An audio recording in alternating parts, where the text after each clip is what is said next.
3 जुलाई को वो कहाँ था, 4 को वो कहाँ था, 5 को वो कहाँ था, 6 को वो कहाँ था, उसको पूरी पुलिस ढूंढ रही थी। लेकिन वो कैसे बचता बचाता पहले फरीदाबाद पहुंचता है और फिर उज्जैन पहुंचता है, इसकी पूरी तहकीकात हम लोगों ने की है और पूरी कहानी सिलसिलेवार तरीके से मैं आपको बता देता हूं। सुन लीजिए और दर्शकों को मुझे लगता है वो बहुत इंटरेस्टेड होंगे ये जानने में कि कैसे आखिर वो बचता रहा।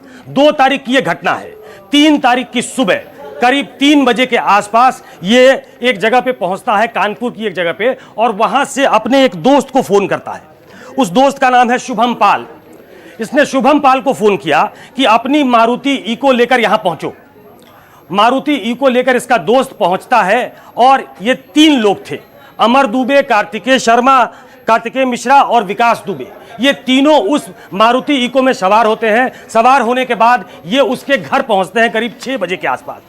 शुभम पाल इसका पहला मददगार था, इसका पुराना साथी था। शुभम पाल को फिर से बता रहा हूं, शुभम पाल को इसने फोन किया, गाड़ी लेकर पहुंचो। करीब 3 बजे सुबह की घटना है।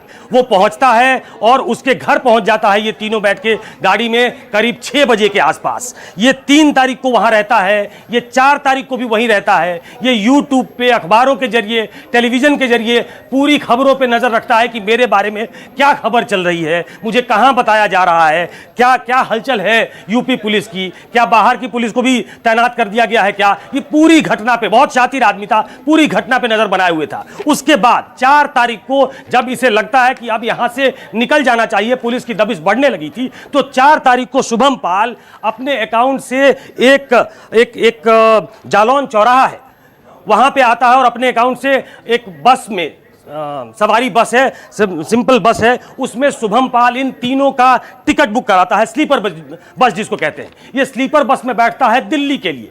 स्लीपर बस में बैठकर 4 तारीख की रात में ये स्लीपर बस में बैठता है। 5 की सुबह ये पहुंचता है दिल्ली के आनंद विहार। आनंद विहार में वहां फ्रेश होता है, ये किसी सुलभ शौचालय में जाता है, वहां फ्रेश होता है। ये तीनों वहां से निकलते हैं, फिर से आनंद विहार पहुंचते हैं। आनंद विहार में ये बस लेते हैं, बस लेकर फरीदाबाद, बस लेते हैं फरीदाबाद का। इसका अगला ठिकाना फरीदाबाद होना था। चूंकि सेफ रहना था, साथ में कुछ असलहा भी था, इसलिए इसने बस का इस्तेमाल किया जहां पे शायद पकड़े जाने का खतरा कम था। तो ये बस में बैठते हैं तीनों पहुंचते हैं फरीदाबाद। फरीदाबाद पहुंचने के बाद जो अभी श्रवण मिश्रा और अंकुर मिश्रा जो हिरासत में है पुलिस के, उनके घर पहुंचता है। ये उनका पहले से जानकार था, रिश्तेदार भी था। वहां पहुंचने के बाद दरअसल ये एक व्यक्ति को तलाश रहा था जो रोहिणी में रहता है। 2001 में, आपको बता दूं, 2001 में जब इसने एक हत्या की थी बीजेपी नेता की, तब भी यहीं आकर रुका था। ये इसने शरण ली थी। उस व्यक्ति का नाम बताया जा रहा है रवि पांडे।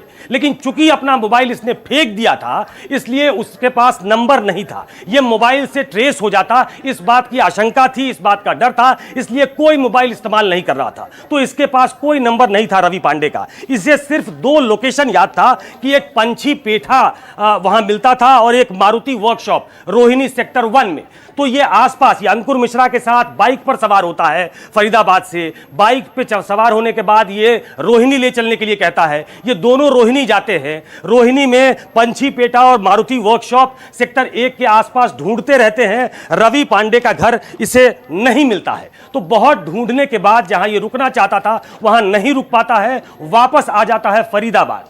फरीदाबाद में वापस आने के बाद इस दौरान एक ओयो रूम में इसकी बुकिंग होती है। किसी तरीके से इसको ओयो रूम मिलता है और रात के करीब 10 बजे अमर पांडे और माफ कीजिएगा, अमर दुबे और विकास दुबे, ये दोनों ओयो रूम में जाते हैं, उस होटल में जाते हैं। और रात के करीब 10 बजे वहां जाने के बाद करीब 1:30 बजे आसपास, रात में 1:30 बजे अमर दुबे वहां से निकल जाता है। उसे इस बात की आशंका होती है कि मैं इसके चक्कर में मैं भी मारा जाऊंगा, साथ रहना ठीक नहीं है। वो वहां से चुपचाप निकल जाता है। अब वहां पे सिर्फ विकास दुबे बचा था। विकास दुबे को भी अंदेशा होता है कि यहां रुकना शायद सेफ नहीं है। तो वो सवेरे 1:30 बजे पुलिस की रेड होती है। उसके ठीक पहले अब क्या कोई इन्फॉर्मर था जो उसे इन्फॉर्म कर रहा था? हालांकि उसके पास फोन नहीं था, उसके पास फोन नहीं था, उसको इन्फॉर्म नहीं किया जा सकता था। उसे शायद इस बात का हंच था, आशंका थी, डर था। तो वहां से वो एक ऑटो से निकल जाता है। वो आता है दिल्ली, दिल्ली से बस लेता है और बस लेकर वो उज्जैन पहुंच जाता है। ये पूरी कहानी